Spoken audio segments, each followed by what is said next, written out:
Good evening, friends. I'm Shyam Kapdi from SG Securities. Welcome to our special webinars on with Mr. Vetri Subramaniam and Mr. Amit Chandrani. These are the veterans from UTI, and they'll be taking this webinar on market outlook and UTI value opportunity funds. Welcome, Mr. Vetri. Yeah, thank you, Shyam. Thank you to everybody for joining us here today on this webinar. I'll be talking about the markets and also giving you some sense about what we think about the situation due to COVID. And then after that, as Shyam said, Amit Premchandani, who's my colleague and co-manages the Value Opportunities Fund along with me, he'll give you some sort of insight into the strategy with which we manage this particular fund, how we pick stocks, how we construct the portfolio, and how it's fared for us and how we are currently positioned. So straight away, let me dive in, and I think, we'll also have some time at the end, I believe, for Q&A, which will be moderated by Shyam. So, let's just kick off with the equity market outlook. I hope you can see the slides which are on the screen, the sort of two at one go. Apologies about that. But essentially, when we think about the economy at this point of time, the reality is that we are now expecting GDP growth to decline in financial year 21, which is the year ended March 2021. As you would be well aware, this was not the expectation, let's say even 6 months ago. The expectations were for positive GDP growth some time back, but due to the COVID, which is both a demand and supply side impact on growth, clearly we are now headed for negative territory. The one distinction that I would like to put here is that this decline in GDP is quite unusual to what we would typically expect in the context of a recession, in the sense that a decline in GDP, which we typically call a recession, is typically when demand is deficient and therefore the economy is going into a slowdown and you record negative growth. This setback to GDP is quite unusual because it is both a demand side impact and a supply side impact, in the sense that because of the lockdown, nobody can go out to work and produce and earn an income, and to that extent, automatically consumption is also getting constrained. So this is an unusual sort of recession. In fact, I'm not even sure one should use the word recession, but certainly it is going to lead to a negative impact in terms of GDP growth. We'll talk about this much later in terms of what the implications of this decline in GDP growth are, but the two other implications for macroeconomic policy is that, first of all, the fiscal deficit is going to be much higher than what we were expecting earlier. Again, very simple to understand. People, due to the lockdown, are unable to go out, they're unable to produce, they're unable to earn incomes, and to that extent, tax revenues for government will also come down. Therefore, without providing a stimulus, you automatically have an expansion in the fiscal deficit simply because of the collapse in tax revenues. The good news, if you want to look at it from that point of view, is that the outlook for inflation remains fairly comfortable. It's well under control. Thanks to the rain gods, it appears that we are headed for a good monsoon, potentially a good agricultural year in terms of output, and therefore food prices are likely to be well contained. In addition, because industry is not operating at full capacity utilization, the pressure on prices due to capacities being fully used is likely to be very, very limited. So therefore, while we have a problem in terms of growth, we have a problem in terms of the fiscal deficit, in terms of inflation, things are fairly comfortable. The other point that I would put is that typically in the past, many macroeconomic crises in India have been associated with a big trade deficit and a current account deficit. But in this current environment, our trade deficit and current account deficit are well contained. In fact, for the quarter ended March 20, the current account deficit was actually in surplus, and it is very likely that for the year ended March 21, the current account deficit may be less than 0.5% of GDP. So we are very comfortable in terms of inflation. We are comfortable in terms of the current account deficit. Our problem is negative growth because the economy could not function for 3 months. Even now we are exiting the lockdown, and the fiscal deficit being quite high. Moving on from that, I'll just move on now to the next 2 slides. This essentially shows you what has been the government response to this lockdown. Now, we are not the only country to face a crisis due to COVID. Economies across the world have faced a challenge. And what that chart on the top shows you is that across a range of countries, what has been the kind of policy intervention which has happened, both in terms of fiscal spending and also in terms of loans and guarantees, which is typically done by the monetary authority, that is the orange, the purple color bars. And then finally, what is the total amount of the economic relief which has been provided. When you look at this, you will see that in India's case, while the aggregate number at 10% of GDP is quite significant, the actual fiscal contribution, which is that purple bar, is very, very limited. Many other economies, particularly if you look at Singapore, you look at US, you look at Australia, the fiscal interventions have been far more meaningful. Japan as well, very significant fiscal intervention, along with significant central bank support. So in India's case, I would say our fiscal position was already weak even before we got to the crisis. It has limited our optionalities. Therefore, we have taken only limited fiscal steps at this point of time. But our conversations with government do suggest that there is the possibility for further interventions on the fiscal front by the government to try and provide some stimulus to the economy, but they have decided to do it slowly rather than try to go out all guns blazing, which in a sense is what has happened, let's say, in an economy like the US, where they front-loaded the fiscal support to the economy. If you look at the lower slide, this essentially shows you the other part of the intervention which has happened, which is across the world, central banks have intervened very aggressively in the money markets, essentially providing large amount of liquidity by buying assets from the market. This includes not just the traditional purchases of government securities, but in the US, they have also expanded the range of securities they are willing to buy, not just to corporate bonds, but to municipal bonds and also to junk bonds. So this is a very significant intervention which has taken place by central banks to try and make sure that liquidity is abundant. And secondly, to even forestall businesses from collapsing due to lack of availability of credit by actually becoming the buyer, so to speak, of last resort, who's willing to buy the papers issued by these troubled entities. So when you look at that lower slide, it's remarkable. In just a few weeks from the end of March, the US Federal Reserve has increased its balance sheet by $3 trillion on a base of $4 trillion.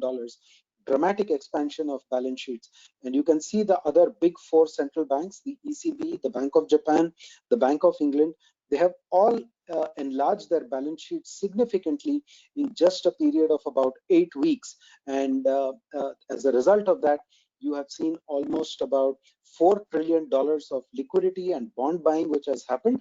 And what you have also seen, what we also expect rather, is that the total cumulative support that they inject into the market could be to the tune of almost $7.5 trillion by the time we get to December of 2020. So this is the most significant monetary intervention that we have ever seen, much, much bigger than what we saw even during the time of the GFC. Finally, just take a look at that top slide, which is the global comparison. The reason I want to highlight this is that this essentially shows you the dichotomy of how markets behaved till the lowest point, which is, I would say the peak of the COVID crisis, which came somewhere at the end of March 2020. And then look at what they have done subsequent to that. So the blue bars show you the performance of various asset classes from the beginning of the year till March 23rd, 2020, which was pretty much the low for most asset classes. And the yellow bars show you the performance thereafter. If you go to the extreme right of that chart, what you will see is the dollar index. At the peak of the panic, the only asset class which was positive for the year was the dollar.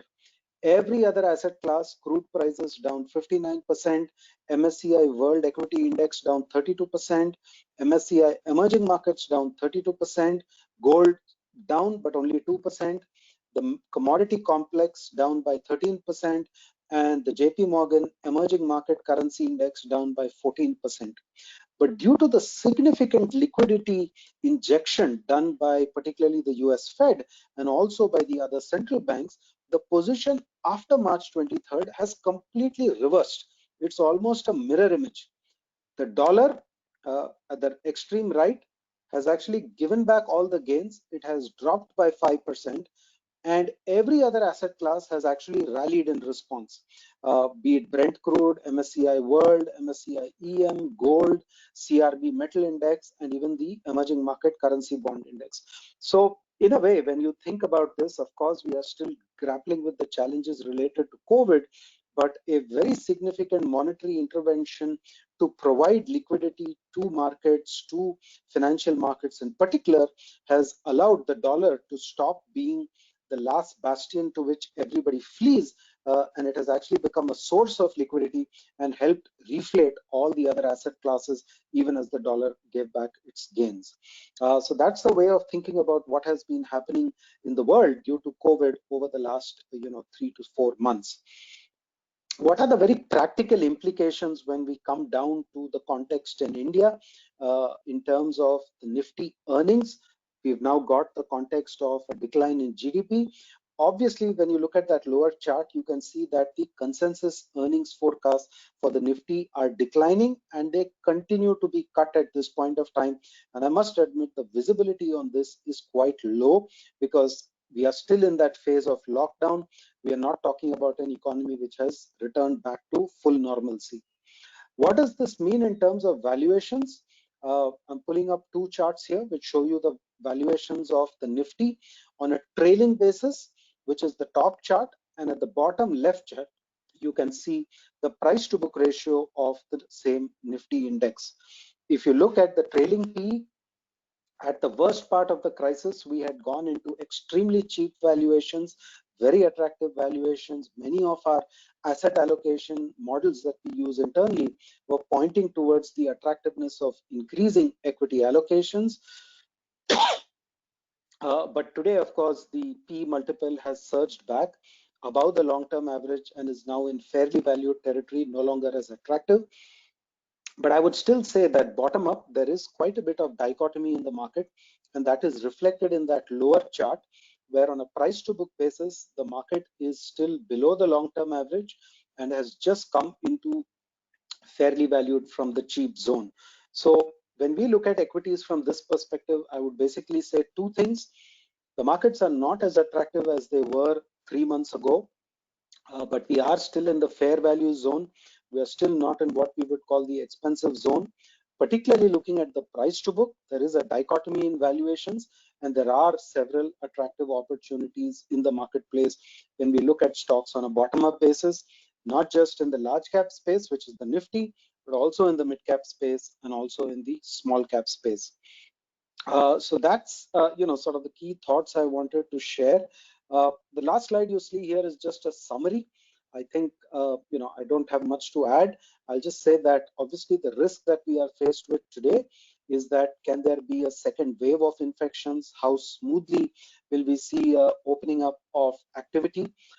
I think the government will eventually need to do more on the fiscal front to provide some stimulus to the economy. The good news, inflation well under control, current account deficit well under control, agriculture outlook is positive. And as I said earlier, stocks are available at reasonable to fair valuations across sectors. bottom-up stock picking, we think, is the key to alpha generation at this point. And particularly, we think the most important thing is the ability of companies to navigate through this difficult period. Do they have a high return on capital? Do they have a strong balance sheet? Are they over leveraged? The companies that have high return on capital and a strong balance sheet could not only survive this difficult time, but may actually make market share gains as things start to normalize. So I'll stop over here in terms of what I wanted to talk about in terms of the marketplace and what are the sort of trends that we have seen in the market. And I'll hand over now to Amit, who will take you through a presentation on the Value Opportunities Fund. Thanks, Vetri. Shyam, can you hand over? Yeah.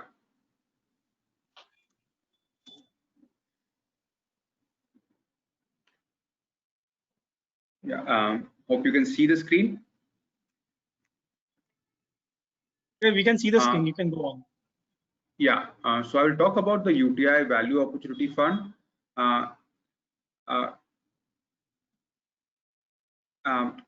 UTI Value Opportunity Fund is actually a multi-cap fund with a value tilt.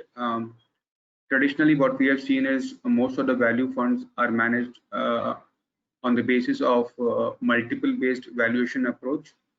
However, the UTI Value Opportunity Fund follows what we call an intrinsic value approach. Broadly speaking, intrinsic value is the present value of the cash flow which the company can generate for the shareholders over its future period of time. We use different methods of arriving at intrinsic value across sectors. So for some sectors, which we use a discounted cash flow model. For some other sectors, we use the free cash flow yield, especially to look at relative value. In some cases, we look at replacement value. For banks and NBFCs, we look at book value. So there are various methods of looking at intrinsic value depending on the sectors. However, when we create our portfolio, we apply the valuation filter largely on a sectoral basis. So whenever we take calls on sectors, whether we should be overweight or underweight, that is largely driven by the valuation approach. Also, which side of the market cap we will have an overweight position and which side will be an underweight position is again driven by valuation consideration. Given that this is a multi-cap fund, we can have wide divergence between the market cap allocation depending on where the valuation are. Currently, we have around 29% of our allocation to small and mid-cap fund, mid-cap stocks, and this has been moving around between 15 to 40% for the Value Opportunity Fund for the last 3 years. And this allocation again is dependent on valuations. However, when it comes to stock selection, we follow what we call a barbell approach, where on one hand we buy stocks which have a long runway for growth, very strong franchises, and on the other hand we buy stocks which are having cheap valuation, but that cheapness of valuation is largely because of cyclical characters. What we tend to focus on while buying value stock is to avoid buying stocks which have any balance sheet risk. P&L risk is unavoidable in many such value stock, but balance sheet risk is what we continue to avoid. Also, from a sectoral point of view, we try to buy sectors where actual pricing dislocation has happened across the sector without any differentiation between the stocks of these sectors. And in that case, we believe that that valuation dislocation generally does not sustain if there is an across-the-board valuation dislocation. Also, we focus on buying sectors where there has been supply disruption. So, for example, sectors like telecom, where many players have gone bankrupt, have seen supply disruption. Again, real estate is one sector which has seen supply disruption. Demand of these sectors has largely been constant. So we tend to go overweight in sectors where we have seen supply disruption. Also, from a valuation point of view, what we focus on is price to book of the portfolio to look at how the portfolio is vis-a-vis the benchmark, rather than follow a PE-based model of value. At the current moment, this portfolio has around price to book of around 3.9 as compared to around close to 6 for the benchmark. Another unique factor of our portfolio is that we always buy stocks which we want to keep a overweight on. We have no underweight position in the portfolio. This again shows our high conviction levels. So we have around 54 stocks in the portfolio and all of them are overweight. As a result, we have a very high active share in the portfolio at around 65%. If you, in terms of sectoral allocation, if I can take you to the sectoral key overweights, what we have position our portfolio in terms of sectoral weights. Pharma is the largest overweight. We have around 11.5% weight in pharma. It is around 5.5% overweight. We had bought the sector in 2019. Largely on account of very cheap valuation, not based on the traditional valuation measure of price to earning, but based on the valuation measures of price to sales.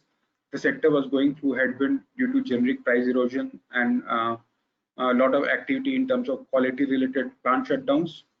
However, what we saw is that the generic price erosion was abating and the domestic growth was pretty robust on the pharma side. We are cognizant of the risk in the sector in terms of FDA inspection. Hence, we have 6 stocks in the portfolio. And when we had bought the stocks, the sectoral weight was around 7 to 8%, and actually the weight has moved up for the last 1 quarter, largely on account of market outperformance. The second largest overweight is auto, where we have around 4% overweight with a 9% 9% of the AUM invested in the sector. We think that the cash flow profile of most of the players in this sector is pretty strong.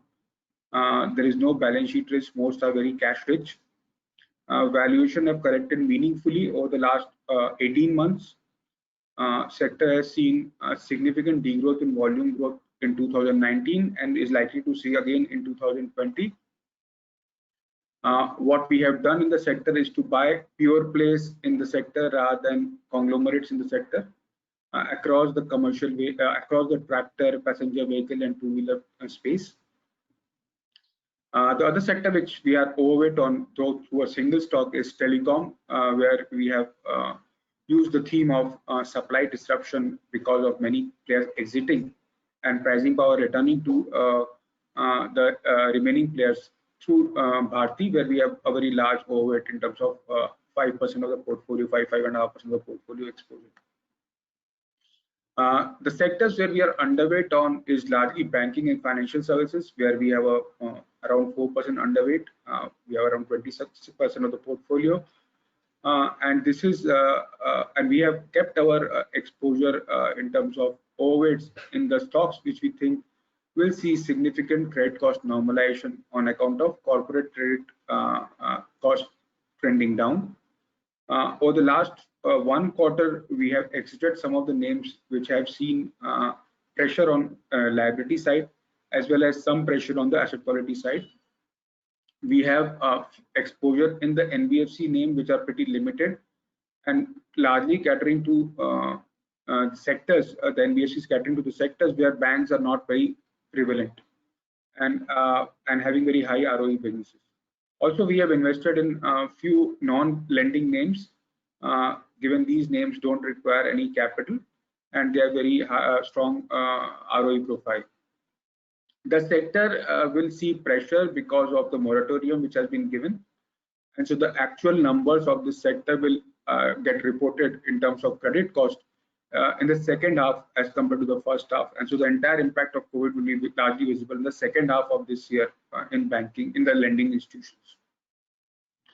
Other sector where we are underweight is consumer. This is largely driven by the fact that valuation are expensive and our sector allocation approach doesn't justify having a larger overweight position in the consumer sector.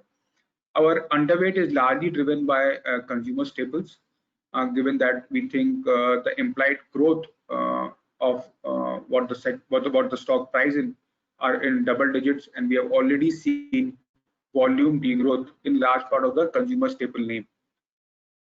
However, we are bullish on the consumer discretionary name, and we have significant exposure in the low ticket retail consumer discretionary names.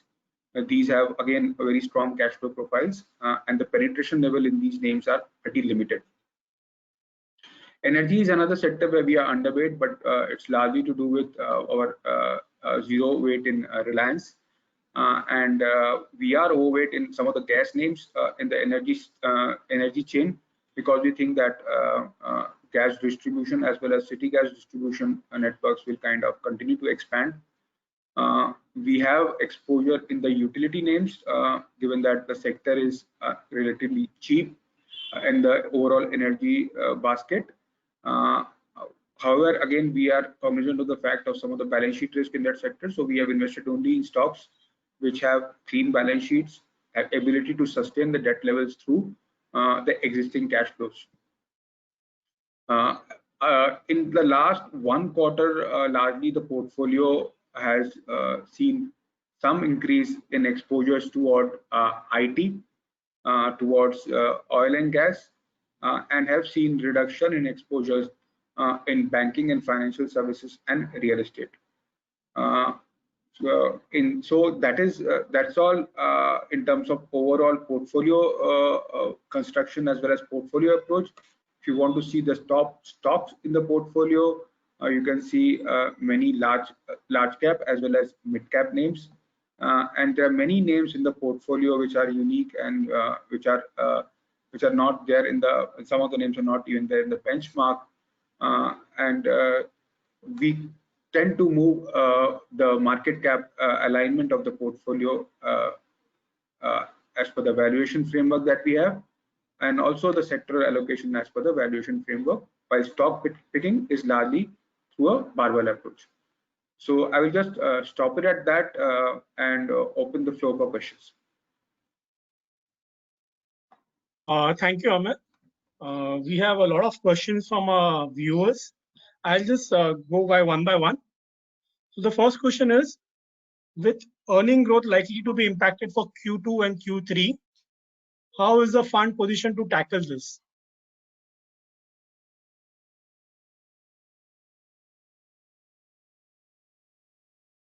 Hello, can you hear me? Yeah, hi, Shyam. Yeah, Petri here. Okay, I'll take that. So let me be, very clear. You cannot create a portfolio which is meant to tackle things like a lockdown and the impact that that lockdown might have on earnings for 1 quarter or 2 quarters. The view that we really take is about what are these companies likely to generate as earnings, not over 1 or 2 quarters, but over 5 years and 10 years. And that is reflected in the valuation multiples that those stocks are trading at.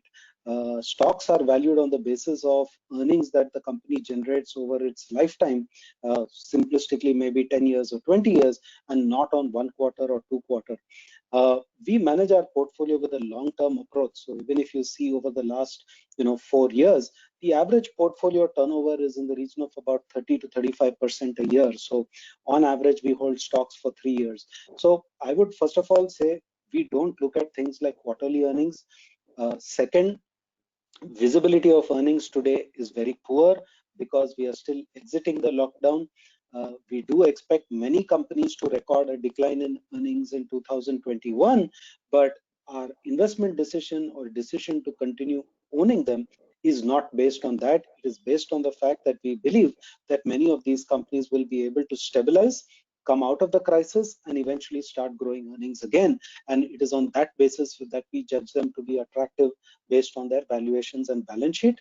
Yes, what is more worrying, if at all, is that there are some companies who perhaps had slightly more vulnerable balance sheets even before this crisis. Those pressures have increased further on them. that is the thing that would really cause us to evaluate whether we would like to continue owning the company or not. So the decision to continue owning a company or not is more a function of its balance sheet, its ability to survive through the crisis, rather than earnings being down for 1 or 2 quarters. When you think about a lifetime of 10 years and 20 years, we are thinking about a company for 80 quarters or 60 quarters. 2 quarters in that doesn't really change the value of the company too much, even if earnings were to decline. So there's a follow-up question on more on this is how much time according to you will be taken by the market to reach the pre-COVID levels? Okay, so I've been in this industry now for close to 28 years. I've been investing professionally for 26 years. And I can tell you that very early in my career, I realized that it is virtually impossible to forecast these things. You really cannot forecast when a market will go down, when a market will go up, and how long it will take to recover the peak. So we are not guided by those because those are virtually impossible to predict. In 28 years, I have not seen anybody who can predict these things appropriately. I think what we have to take confidence in is, can our company in which we have invested survive the difficult times? Point number one. Two, are the valuations still attractive? So these are the two things that cause us to stay invested in companies. And in my career, I have seen all kinds of markets. Markets which go nowhere, but individual stocks do well. Markets which do brilliantly, individual stocks also do brilliantly. But these things cannot be forecast before. So I would say, as an investor, your decision should not be guided by when a market will make new highs or when it will go down, because they are impossible to predict. And because they are impossible to predict and they are outside your control, the more appropriate way to look at investing in equities is to think about what is the risk which is appropriate, what is the asset allocation which makes sense for you, and to find ways to manage risk through things like systematic investment plans, systematic withdrawal plans, or rebalancing your portfolio based on some model of valuations and other parameters. But there is really no magic tool that will tell you when markets will go up or when they will come down. The next question is from Mr. Sunil Wadhwa. He's asking, are the stock prices moving up because of high liquidity and some money flowing into India? With the worldwide liquidity increase, will the PE value be reset for the future? So that's an interesting question. If you remember in my presentation, I talked about this, about how at the peak of the crisis, the only asset class which was standing was the dollar. And subsequently, what we are seeing is that the dollar, because of the huge liquidity that has been pumped in, is in retreat, and all the other asset classes are doing well. So there is some truth to what you are saying, that the liquidity is helping. But what we have seen over longer periods of time is that liquidity is only a short-term solution. Eventually, markets will perform if companies perform, and companies perform meaning earnings kick in. So I don't think there is an indefinite case for extension. Secondly, keep in mind that when we talk about PE multiples changing due to lower interest rates, when those interest rates change, they are also a function of what our expectation of future growth and inflation is. So when we talk about lower interest rates, we're also talking about lower growth and lower inflation. So these sort of counterbalance each other. So I would say yes, liquidity plays a role. Eventually, the baton will have to pass from liquidity to earnings. And I do think that if this is a lockdown, and eventually I think the best and brightest minds in the world are working on a cure, they're working on vaccines, there will be some semblance of normal which comes back, and gradually corporate earnings will kick in. It's very hard to say in which quarter it will happen, but I do think it will happen. And some of the strong companies might emerge twice as strong at the end of the crisis, which means from an investment point of view, they actually are attractive. So yes to liquidity, but eventually earnings matter.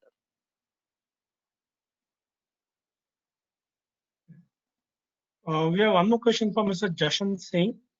He's asking, prominent investors like Warren Buffett are saying that this might be the biggest stock market bubble of all time. but we have seen a perfect V-shaped recovery. What is your take on it?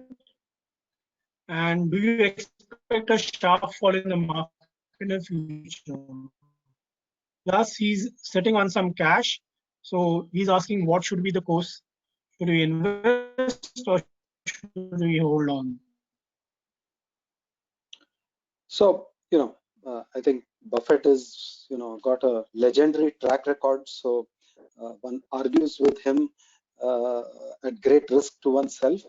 But no, when I look at this, and the way to look at this is that when equity valuations are attractive, you should look at them.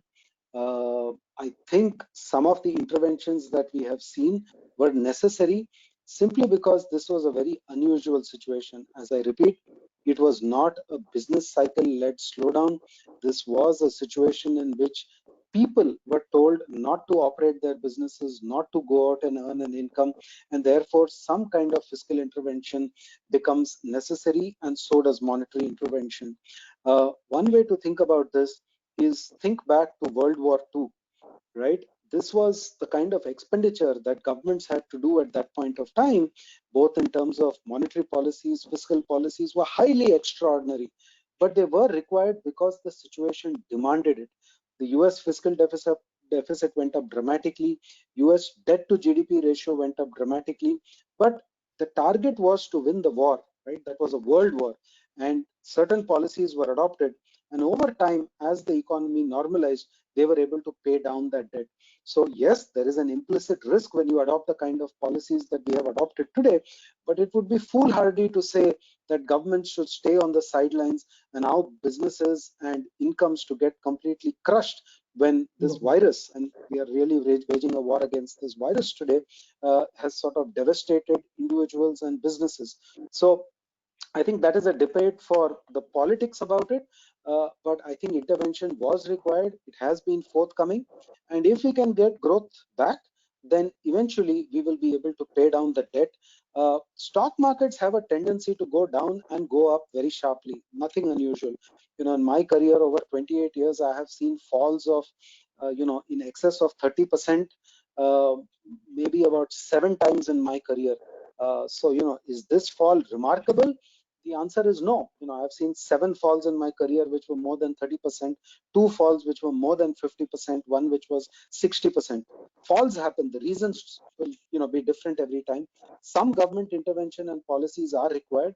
Yes, the speed of the V has come as a bit of a shocker, but at the same time, as I said, every time is different, and so you can't really draw comparisons.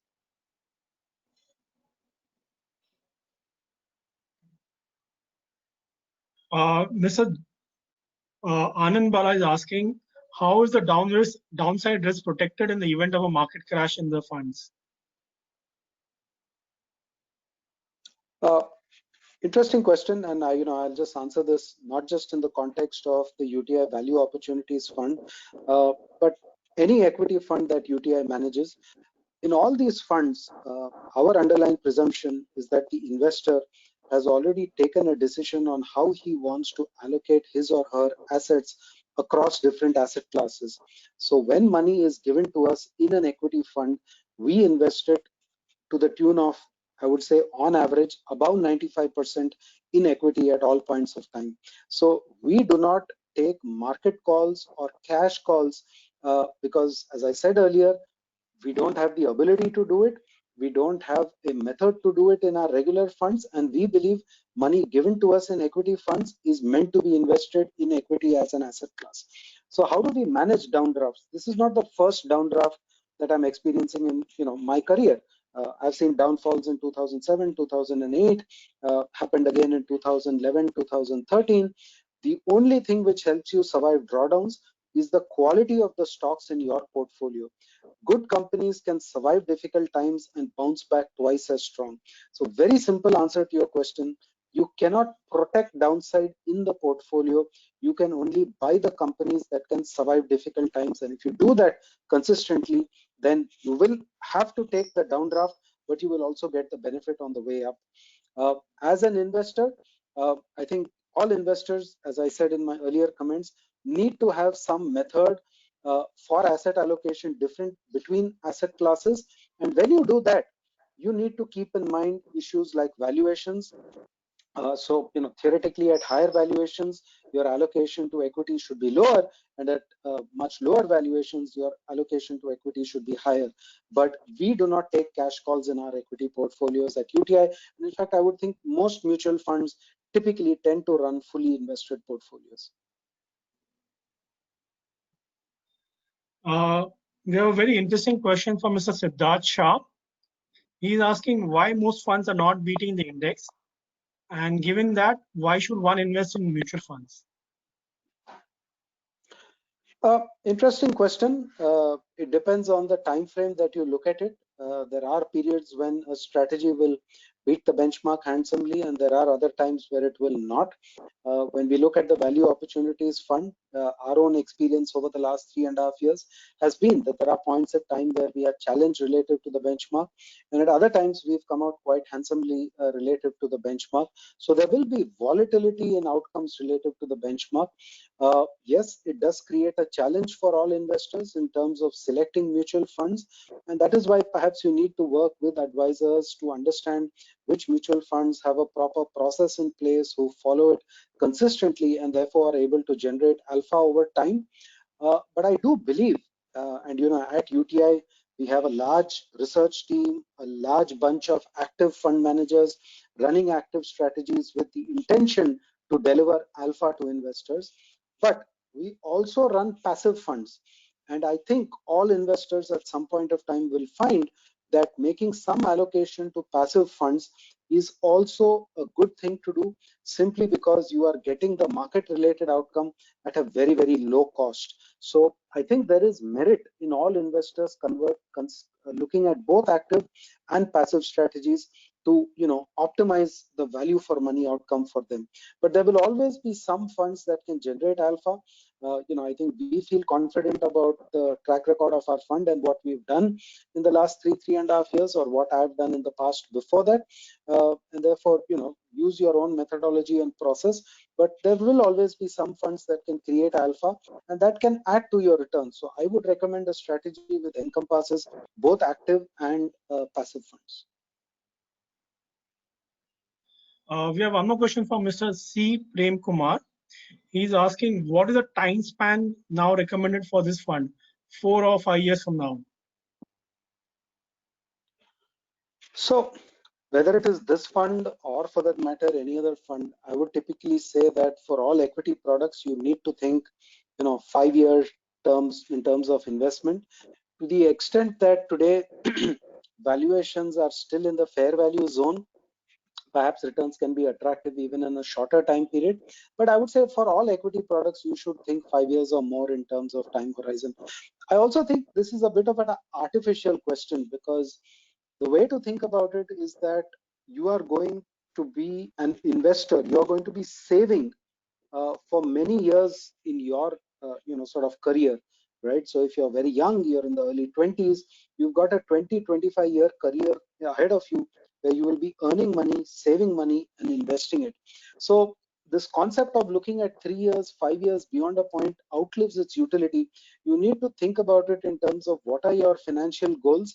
Are you 10 years away from the point where you are considering your primary source of income to slow down? Are you 20 years away? And actually, those are the timelines you need to keep in mind while investing. So I would say yes, 5 years, but please think of it within the context of a holistic approach to financial planning and your financial goals.